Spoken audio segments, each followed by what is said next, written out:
Po yung DTF machine po namin dito sa Tugigaraw na nagamit ng 7 araw na may total meters na 27. Ito naman po yung printer head. Ito naman po yung cupping, head clean,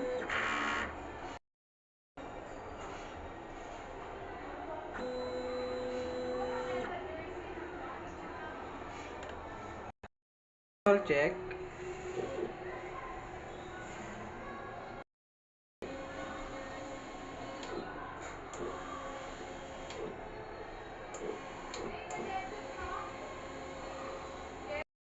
punasan ang wiper after head clean and nozzle check.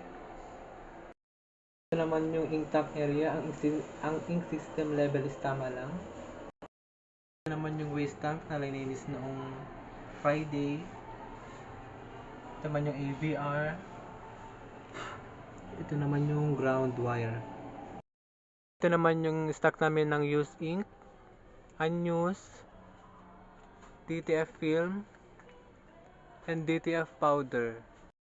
Ito naman yung records na nagamit sa cyan, magenta, yellow, and black.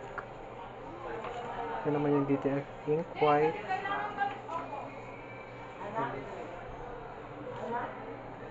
DTF powder. Ito naman yung daily output record and daily checklist.